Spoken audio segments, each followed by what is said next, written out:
what's the significance of what I've just played? Well, I want to use that little snippet to show you how the emphasis of notes, where you accent notes, can radically change how a rhythm comes across. If you had to guess what rhythm I was playing there, I would guess that most people would say triplets because there's a strong 3 feel, but it's far from it. And that little intro is from George Barnes. It's from a song called Guitars Galore.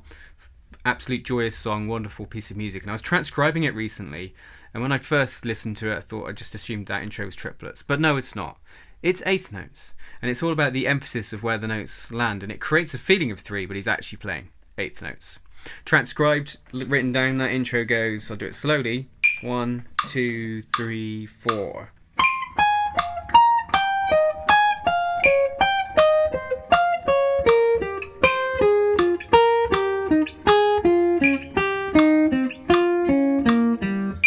In terms of harmonically what's going on, just to address that, we're in the key of A flat, and we've got the following chords: A flat major, B flat minor, C minor, D flat major, E flat dominant, F minor, G half dim, back to A flat major.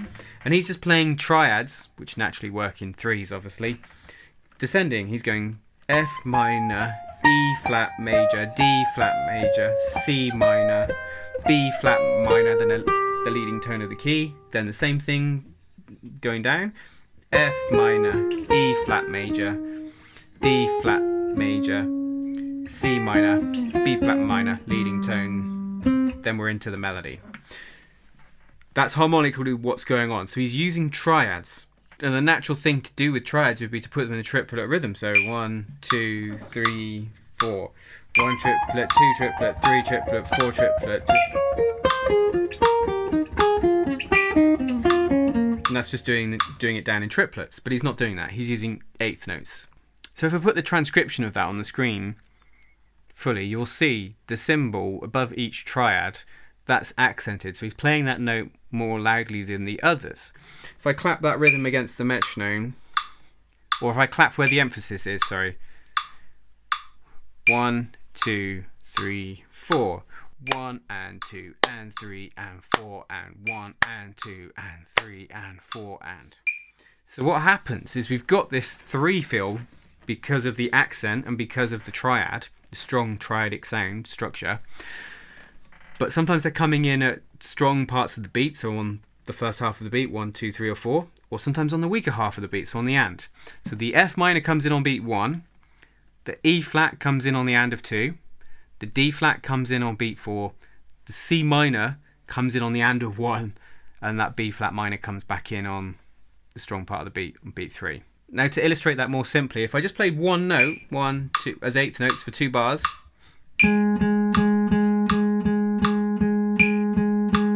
that's going 1 and 2 and 3 and 4 and 1 and 2 and 3 and 4 and. Now if I do the same thing, that was straight by the way, but emphasize where George is doing, so go like 1, 2, 3, 1, 2, 3, 1, 2, 3, 1, 2, 3, 3 and 4 and 1, 2, 3, 4.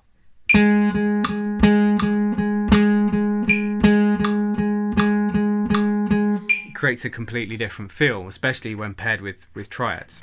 The thing I like about discovering things like this is it puts the emphasis in different places, so things sound less predictable, they sound rhythmically interesting, and there's this feeling of momentum of going somewhere, in this case going down in George's case. Let's sidestep to an easy key of C naturally. We could take the triads in that key, so C, D minor, E minor, F, G, A minor, B diminished back to C. And the natural way most people would practice that to begin with is in triplets like this. 2, 3, 4.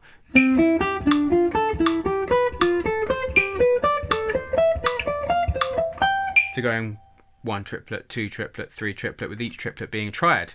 If I did the same thing but took George's rhythm, so we're going to get the triplets, the triads coming in at sometimes on the strong half of the beat, sometimes on the weak part.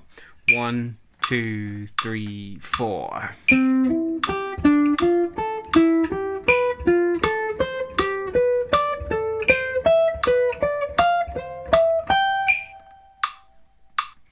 So what you get there is that different feeling sometimes of the triad coming in on the and, which creates this quite different feeling rhythmically, and it makes the eighth note sound very, very different. Now, one thing you may have already explored, but I think is definitely interesting to do, is if you've got a set of chords in the same key, like in a 2-5-1, so D minor, 7G, 7C, is to play the triads from the key over the chords. Because if you play, for instance, F major against a G chord, it's no longer a 1-3-5 because it's against a G chord. So you get the different sounds of other triads against other chords. And you can essentially use all the triads in a key against those three chords. And some will sound good and some at certain points might not sound so good, but you pass through them, you get a bit of tension and release. And we could take George Barnes's rhythm and say on a 2-5-1, play through the triads in the key.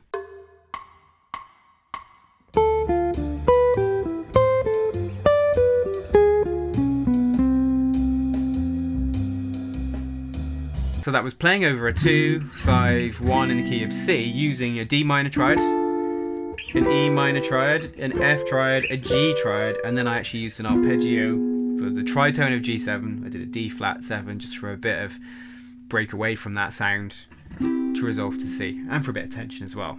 So that went 1 and 2 and 3 and 4 and 1 and 2 and 3 and 4 and 1. D minor, E minor, F, G, D flat tritone, resolving to C.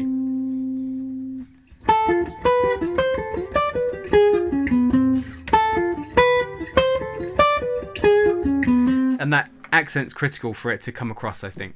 Everything's being up so far, let's try something down.